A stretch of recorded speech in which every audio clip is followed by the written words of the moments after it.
welcome back to another episode in our podcast series here. And today for you guys, we have a very special treat. We have two special guests joining us today here in the podcast. And so once again, I am Andrew Marshall with MHC Realty, and I'm joined by my two partners in crime here. I'll let them introduce themselves. It's your boy Parker Morgan over at Fidelity National Title. How's it going? Glad Rick to be Gillespie. here. Shout out. I'm Rick Gillespie at CMG Home Loans.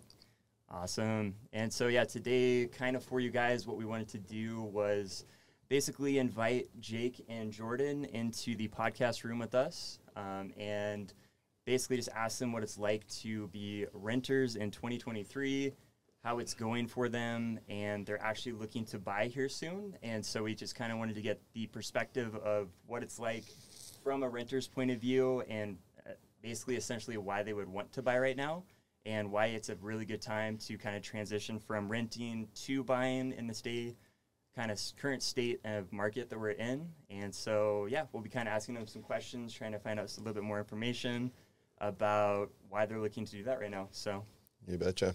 So a little FYI, this is actually my son, Jake, and his girlfriend, Jordan. Yes, sir. if you guys want to introduce yourselves, you can. Yeah. I'm Jacob Gillespie, Ricky G's son. Love it. Jordan, what is your last name? Allen. Right on. Okay. So how this is going to work is that, like, if I ask questions, you are going to need to lean in so we can hear you pick it. So you guys will basically Right. just have to Yeah. share the mic. So right now, Jake, you're renting. How big is the apartment that you rent? Do you know the square footage? Not square footage, but it's 3 stories, 3 bedrooms, 1 master, and then 2.5 bathrooms. Gotcha. Roommates? Yeah, 2 roommates for me. So. Okay. How long you been living there? I moved in there September, I want to say like September 30th. Nice. No, September 12th. Okay. And September 30th. Gotcha. So, yeah. Okay. Nice. How's it been going? It's been good so far. My landlords, they're very distant. They're very, don't You like don't really to- ever see them until you need to. Yeah, exactly. Okay. So, but as far as like living there, it's a nice place. Very cookie cutter. 'Kay. Every house kind of looks the same. So. Okay. Yeah. What about neighbors? Yeah. I mean, I actually went to high school with one of my neighbors, so that made it easy as far as Oh, okay. dealing with Okay. like, noise or anything like that. Okay. So no real run-ins or challenges with noise or anything like that? No. So it's actually, all things being real, you've kind of hit the lottery when it comes to that. Yeah. Because typically what we hear from people in apartment buildings is they're challenged by neighbors in some aspect, right? Yeah. Your location is pretty cool, though. I know, you're close to that Chevron, so you probably have access to Eagle Road, so getting around is pretty good. All right, so then why don't you give me something that does frustrate you about living in an apartment? I would just kind of say there's not really much privacy. Like if I wanted to get a dog, for example, Okay. and I want to take her out into my yard, I don't have that, right? Okay. But I mean, that's kind of what you get. I'm paying cheaper rent as opposed to going and living somewhere more expensive so that I can. Right, so there's the trade-off, right? Yeah. Yeah. And it's a common phrase, but, you kind of like you get what you pay for. Yeah. Right. Exactly.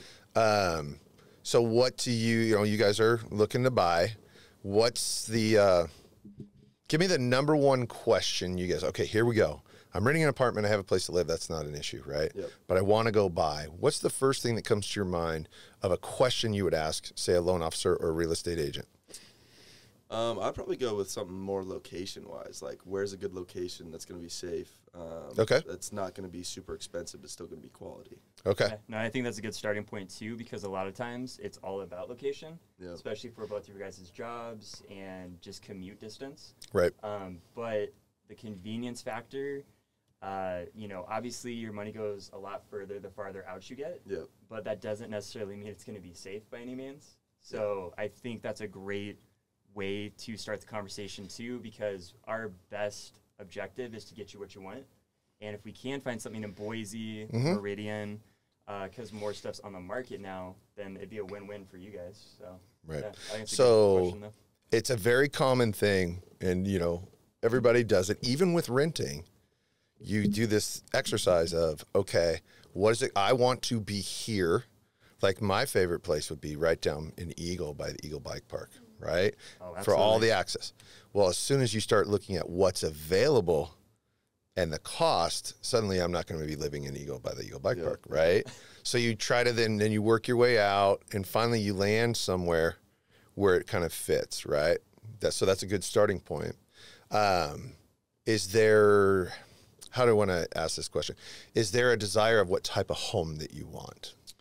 For me, I'm honestly a very simple person. Like, I don't want, the extra stuff.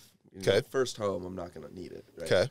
I just kind of would want to get my foot in the door and get an asset that I can eventually, put money into, make it better, and then sell it and then go for something else. Gotcha. Yeah, build Gotcha. equity and all that. Yeah.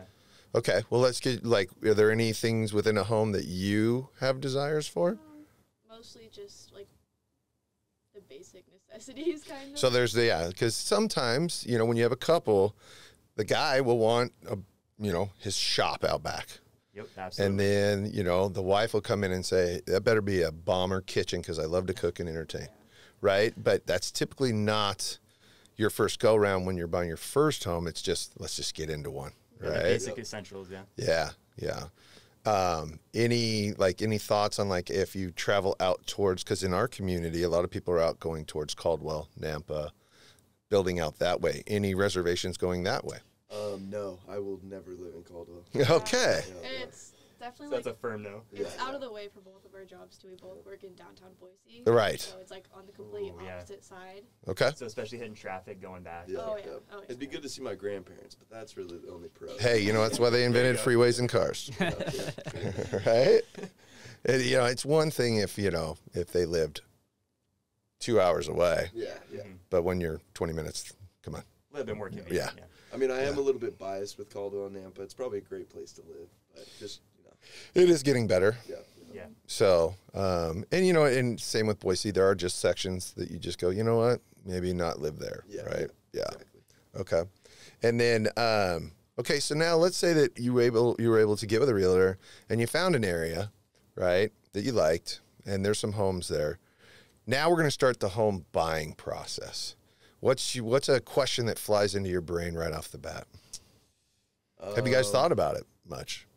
Not really. I haven't. Have you? That's why I want to do this, is because it's interesting, because like as you start this process, wow, there's going to be a lot of questions, Yeah. and you're going to be yeah. doing a lot of learning really quick. Well, this is our first conversation. Yeah. Even regarding buying a home. Right. So Yeah. Yeah. I mean, But you gotta that's start why somewhere. it's so yeah. perfect, and it speaks to, it's like, hey, you don't know what you don't know. yeah, yeah. So Well, what's that's why you guys are here to kind of. there you go, Professionals, right? man. Hold Trust your guys' hand, guide you through it, Well, and the idea too is that a good real estate agent, good title people too, I just experienced that, good loan officer should have a teacher's heart. Yep. And have the ability, especially with a first-time home buyer, to be able to say, hey, let's do this. There's going to be a lot of questions, and I enjoy answering them for you and giving you, like, not just what I think is the best, but giving you all the information and let you then decide, because you're home, right? You're the one that has to show up there every day and make the payment, right? Yeah. So I think when you have a good team like this, it makes a big difference in your experience, and it only improve your going forward. Right? So right off the bat, what's a question you think is going to pop into your head? Like, wait a minute, I've never really thought about this, but. I would go more down the lines. What questions would you guys have for us to figure out what? Okay. So if you like, Oh, yeah. you've already, like, for him, well, like what, now, they walk into your office, they are not pre-qualified, but they want to look at homes. What's a question you're going to ask them right off the bat? So I would kind of, assess your guys' situation, assess first and foremost what side of town you're going to be on, because the biggest thing obstacle-wise that I try and avoid for you is commute times, right? Yeah. That's something that you have no control over. You're not going to change. Your jobs aren't relocating anytime soon, most likely. So, once we kind of pinpoint where the house needs to be, then I would set up a search criteria based on that, and then I ask you guys the standard: how many beds, how many bathrooms, 1-story, 2-story, RV parking. But like to Rick's point, you guys aren't going to be looking for something crazy complex since it's your first home. So I usually try and keep it simple for you guys to not overwhelm you either. So if you guys are looking for a single story, square footage comes into play. Yep. And so, if you guys can stand to be around each other, it's okay if it's, typically under like 1,500 square feet. But, if you guys want your space, just for whatever reasons, You know, sometimes it's nice to have, you know, a home office, a place for you to go to like do your, you know, man cave in other words, and then your, you know, domain wherever you feel most comfortable. So it just depends on like what you guys are looking for. But, you know, you seem like a very simple guy, Jake. So I would probably say, hey, let's go look at a couple single story, you know, 1,500, 1,700 square foot homes that are within your price range. So that way you guys feel comfortable, you feel confident going into it. And then seeing is believing, right? So Absolutely. whenever we get out to the actual house, I think that's when the peace of mind sets in. Because Rick and I can tell you everything under the sun, but until you see it and you start envisioning like, oh, I'm gonna put my couch here, I'm gonna put our TV here, this is what we're gonna put in our kitchen, then it's kind of a win-win because you fall in love with the house, you envision what it's like, both of you guys living there, both of you guys having friends over, get-togethers, family over, and it kind of just cements it. But the other piece, too, that Rick just mentioned is if you guys walk into my office and you're not pre-qualified or you're not pre-approved at all and you haven't even discussed this with, you know, the Ricks of the world, and I hope you use your dad, then essentially you guys would get out to the house with me, fall in love with the house, and start, like, thinking all these things in your head about it. And then you're like, okay, Andrew, what do we do next? And the hardest part for me as a real estate agent is I got to, you know, say, hey, we got to get you guys, you know, at least your foot in the door with Rick to get you guys that letter of pre-approval to basically be able to put an offer on the house. Because if we don't know what you can qualify for, you know, God forbid that's out of your price range, well, right off the bat, you guys are going to be devastated, right? Because you just found a house that you really liked, and you're like, crap, we can't afford this. And that makes me, you know, kind of puts me between a rock and a hard spot. Yeah, it does. Like, oh, man, let's go look at these other houses, and you guys have this expectation now of what to expect. So to avoid all of that, it's awesome that all three of us can kind of come together to be a really awesome winning team for you guys, to not only get you what you want, but basically get you the home of your dreams and not have you guys disappointed at the end of the day, because Right, so that's the worst thing that can happen. the biggest speech that I give when I visit with an agent or even clients is like, if you're thinking about buying, now is even a good time. Like I had clients that came in when I used to work at D.L. Evans Bank, and they literally just came in there, similar to your guys' age, and said, hey, we want to buy a house someday, but we have no idea how to get there. I said, well, step number one, you can put in an application with me. I can pull your credit. It's free. Let's see where you're at. Turned out they had some really challenges. We took a year, and I coached them the whole year on what to do about the credit issues, about the down payment, because you're going to have to bring. So what credit issues can you go into? That Yeah. So what it was in their case is they had actually, if I remember correctly, they had 3 issues. The first one was they had some medical debts. They were not big, right? So they were very achievable. It does still impact the credit score. So the score was really low. Now, they could have done something right there, but the interest rate and the final payment was so much greater than their current rent and affordability that they just weren't comfortable with it. I mean, it was going to be like a $3,500 a month payment for a very small house. So you want to raise that credit score so it improves the interest rate, which makes it more affordable. Gotcha. Okay, so then we tackled that. They also had just some straight up collections from a phone issue. He just decided not to pay an old phone that he had with, I think it was Sprint at the time, right? So we settled that. Well, then the last one is they had all their credit cards maxed out, every single one of them. They were not large. They weren't large credit cards like 3,000 here, 2,000 here, 2,500 there, but they were all at maxed out amounts, and they were making their payments just fine. But when you have your credit cards maxed out like that, it will pull your credit score down.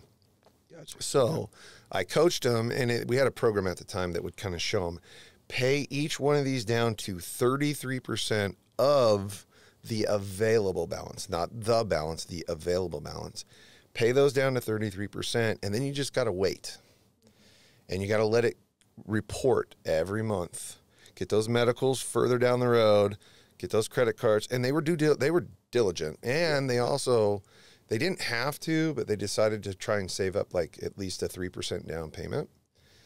turns out they didn't need to have that, which is fine. Now they have cash. Because I'm a huge proponent of people having cash when they move into a house, because you got to do blinds and trash cans Absolutely. and furniture. So and- many things you don't think of. yeah, and you don't want to put that on more debt, right? So took about a year, and yeah, they got into their first house. It was actually quite interesting because it turned out to be out in Cuna.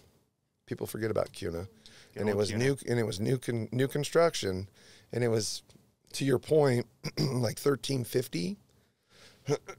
Sorry. Good first home. Yeah. To at least get your foot in the door. Here's the crazy part. It's a little quick little side note. 2 months after they moved in, it burned down. Oh. Yeah. And not- They had, not a good start. yeah, it was crazy because it was one of those things where you're like, well, what happened? Well, there was something wrong with the carpet, and under the warranty with the house, they were able to get the carpet replaced. Oh. Well, they had ripped it out. The workers had used some sort of heat gun type of thing and left it on. Oh man. They left, and this thing, whatever it was just generating, crazy, just man. basically blazing heat onto the floor, the subfloor, and the subfloor caught on fire. Well, they had all their stuff in there. They had furniture, they had everything, and once So it went, it all went. unprofessional. Wow. But they actually ended up having to rebuild from up. Ground up. Yeah, they got a couple extra little bennies in there out of that. So Yeah, I was gonna say, so it kind of worked out for them. yeah. But That's crazy. and they had been living back with their parents while they were doing the whole carpet thing, so it was kind of cool that they weren't at the house, because that would have been horrible to be in your So house. as God a- forbid that happens. But But going back to your main point before, because you said they ran into problems with their credit, right? yeah, And then so what was the next step after that? so once their credit score, I got them. So you're talking like they were in the 550s, which is a very low credit score, very low. Okay, once you could get them up to like 620, and now you're in what we call the FHA world, and it's a good loan for people, and it has its benefits. But they did not want to go that route. They wanted to be in what we call conventional financing, regular financing. So their score, literally, I got the gentleman, he got his score up to like 760. And the highest is like in the 815s, 820. Okay. That's pretty impressive, though. Yeah. And then she, strangely enough, during that year graduated from BSU and got a job. So her income increased. I mean, she came out of college making 80 grand. So now affordability wasn't an issue. Yeah. Her credit score was even higher. It was like 790. That just goes to show you. if 1 you year. Start from here. Things can seem a little hopeless, and Right. then what'd you say? A year later. 1 year. It 1 was year. like almost literally exactly a year later. So, in my opinion, if you build back your credit, and granted, I don't know what your guys' credit score is, but that's just to show you that anything is possible. Basically. Right. Yeah. It is. Now, I will tell people, how about just start correct, right? He brought up a great point. He just said no one had ever taken the time and told me. Well, that's the Right. number one problem because they don't teach it in school. Right. And you'll listen to it, and it's a lot more available now through things like this podcast. You can get online. YouTube, yeah. But the execution of it sometimes get lost in the words. Like and I may have had this conversation with you, Jake, but like I'll have people come in, they have no credit. So I'll say to them, hey, you need to go where do you shop? Fred Meyer. Great. Go get a credit card from Fred Meyer. Buy your groceries from Fred Meyer. Put it on that credit card. But pay the balance out of your checking account because you would have used your debit card anyway. So you're not buying anything extra. You're just executing it differently. Or gas.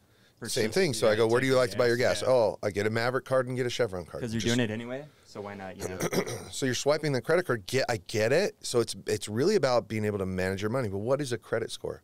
Managing your credit, right? So come on. So then typically what I'll have people do too is, and we had this at our previous employment, was you go in and just get a credit card that is a small, like $500. It may even have to be secured by a savings account. Who knows? But you just start small, but you don't put anything on there that you wouldn't have already used your debit card for. So you're not blowing up your budget and creating a debt. You're just managing the money, because you got to have at least 3 trade lines. And a trade line is a credit card, a car payment, a house, right? A trade line on that credit report. You have to have 3 for at least 12 months to be able to qualify for a home. So the sooner you start that, but then you execute it. You got to, make the payment on time, because what can happen too, and I've seen this with people, is they get a credit card, they max it out, and then they miss a payment, and their credit score can go from 780 to like 650, literally on one card. Yeah. So you got to be very careful on this process. But welcome to paying rent on time and paying your power bill. And it's Good old adulting. yeah. Yeah. Yeah. So, Well, and switching gears real quick too, Rick. So Parker, since you are actually pretty much, you guys are all 3 in your 20s, right? So I kind of wanted your perspective too. So Parker, as you guys know, he's kind of in a similar situation to these guys, currently renting right now. Absolutely. And as far as what we've discussed on our previous podcast too, from an early age, you were, kind of saving really well, and you kind of always had the mindset of this is where you wanted to be eventually. Yeah. So anything come to mind as they were kind of discussing what they were looking for in a first-time home? Because I know you're going to be buying here sooner than later, but definitely wanted your take since you guys are, pretty much almost the exact same age. Yeah, so for me on a house, it is bare bones. Like, I would be looking for something that's not super luxurious, But more but move-in ready. but is in the right location that will grow in value. We're 20-something years old. We want to be rich. At the end Yeah. of the day, we just want to be well off, I feel like. Is Yeah, that well, fair who, to say? Who doesn't? you know? Yeah. So, just picking the right location. They were talking about credit cards. I mean, I'm working through the process of just getting my credit higher and higher. And I Good for you, man. have a $500 credit card that I went to the bank and basically gave them my own money to secure it. right. And then just bought a tank of gas once a month. Groceries, Set whatever, automatic yeah. payments, pays at the same time. They're basically just looking for that history, right? Absolutely. Yeah. Like, so don't go out and I feel like that's the biggest thing people do. They get that card and they use it 100%, but your credit utilization matters too. So Well, set a limit for yourself, to your point, and then I love how you can set up the auto pay. Because honestly, Jake, if you are nervous or, I'm sure you make your payments on time, but if it's something that you just kind of want to set it and forget it, to your point, I love auto pay as well because it gives me the peace of mind that my payment's going to be on time. And granted, if your credit card gets stolen or you change your card number, definitely update it because that's happened to me before too, Yep. where I go in and then they're like, past due, what? And I have to go in and update everything really quick. But 9 times out of 10, it typically works pretty well, and it helps you build your credit. So it's a win-win. Yep.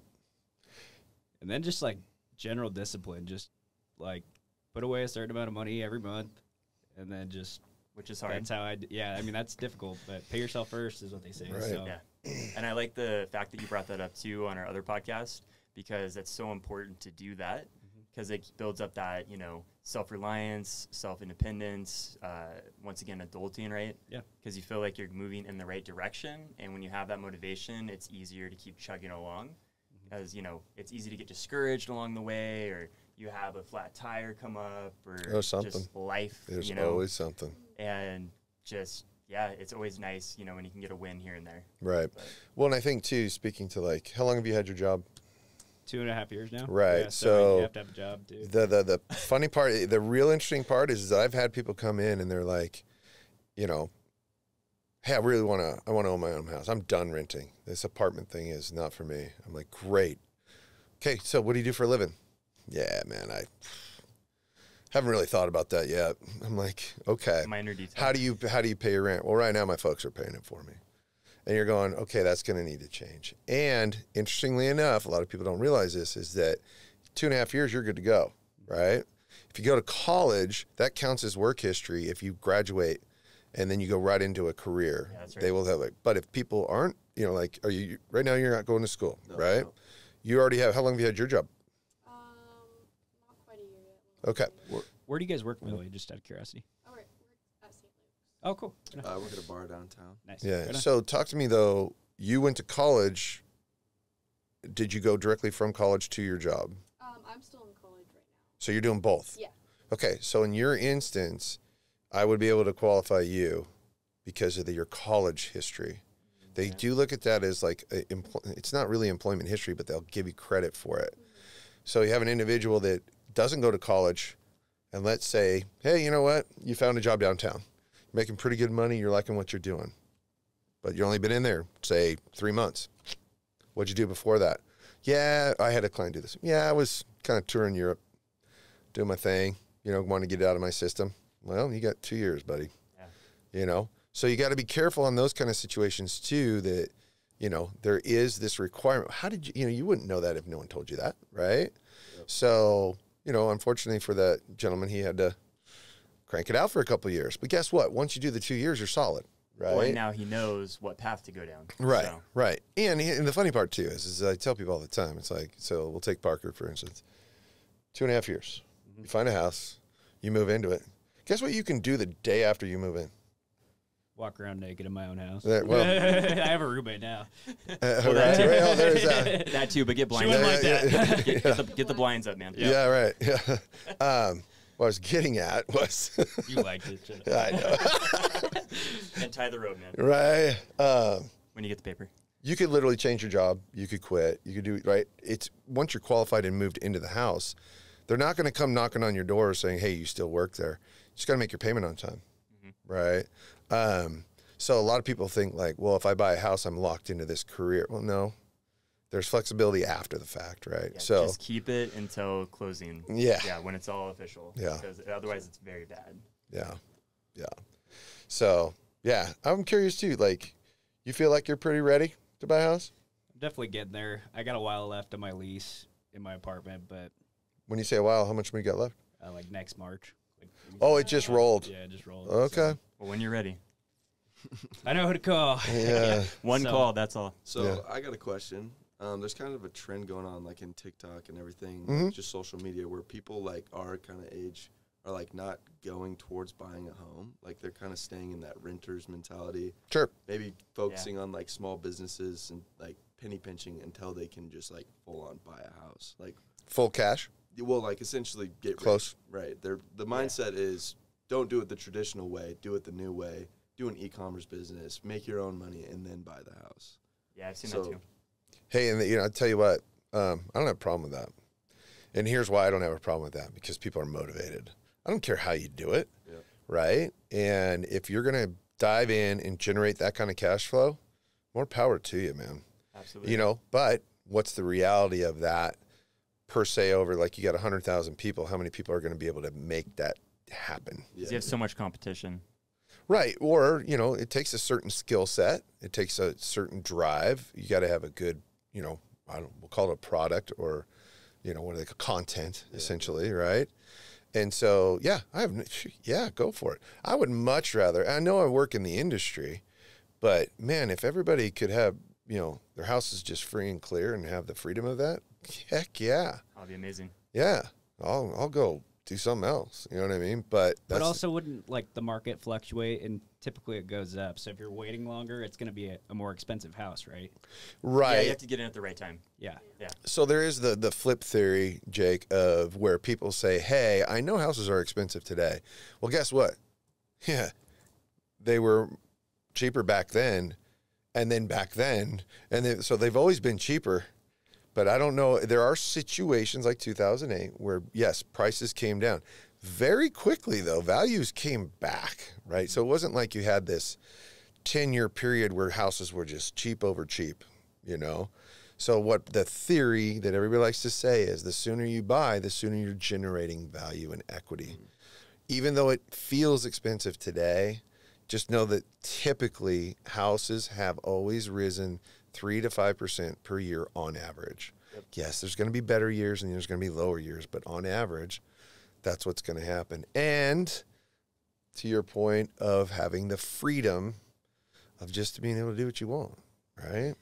So I think another one that social media pushes pretty hard is like house hacking. Do you guys? haven't seen subscribe to that that? one yet. So that's when you buy a house and then rent out the rooms in the house to help pay the mortgage. Which is not a bad idea. That actually, what a concept, right? It makes a lot of sense. But you get back to what are those roommates like, right? Yeah. And that's your asset that they're now really not caring about, right? So, Yeah, you got to trust people for sure. right. Well, and I had a loan officer that when I first got into banking, and she had 5 properties here in Boise. And I asked her once, because I was thinking about trying to get into houses and renting out to people. And she's the only one, like, I couldn't get past the fact that these people were just destroying my asset, right? And she's like, who cares? I was like, what? She goes, oh, the write-offs? She goes, the worst I've ever had to do was $5,000. The guy that I kicked out of there was a drug addict, unfortunately. And when he left, he took a sledgehammer and destroyed all the walls, destroyed appliances in the kitchen. Like he literally took a sledgehammer. She goes, hey, you know, $5,000 later, I cleaned her up and got someone else in there. And she goes, and I wrote it off. She goes, you can't be married to that asset. You got to just let it be an asset and let other people provide. Now she just like, hey, they're paid for, and now I've got residual income. She don't work anymore. Yeah. You know, those 5. That's pretty sweet. Yeah. If you think about it, you have 5 properties here in Boise that are just the 3-2s that typically everybody rents. You get $2,000, $2,500 a month times 5. Yeah. $10,000 a month. Yeah. Yeah. You just, you know, and if you want to do something else, you can. Gives you options for sure. Yeah, but that if you got that bread and butter coming in, and you know as well as I do, like the house hacking one is, I did a loan for, you would know him out of Garden Valley, one of the Fairburns. Anyway, he bought a house, did that house hacking thing, worked for him for 2 years, loved it, then upgraded his house. Was a great way to build equity. So not a bad idea. Yeah. So. So yeah, getting back to kind of you guys for a second here, are there any other things that come to mind that we didn't ask you guys? So these are the typical things you got to talk about: credit, you got to talk about income, you got to find the house, Or just to kind of recap. yeah, and then it comes down to affordability, right? So we talked about you coming and seeing me. What will happen? What should happen is you come and see a loan officer first, because if he takes you out, like he said, and shows you 5 different homes, and you come to find out you can't afford any of them, but you fell in love with one of them, it's going to be disappointing.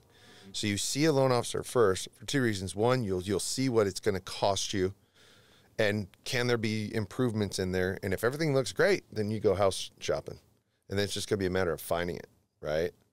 But that's typically so credit, income, affordability, right? And then you just kind of. A lot of people talk about cash, but I use Idaho Housing, and it's not. You don't typically have to have a lot of down payment first-time home buyers. So Yeah, which is great for you guys too. So, so we wanted to thank you guys for coming on today, and hope you guys learned a lot.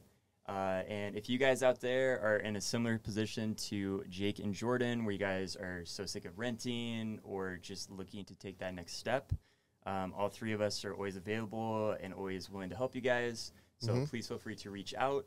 And so, yeah, once again, we hope you guys learned a lot today, and kind of hope that we kind of walked you guys through the whole process from start to finish. So once again, I'm Andrew Marshall with MHC Realty. I'm Parker Morgan with Fidelity National Title.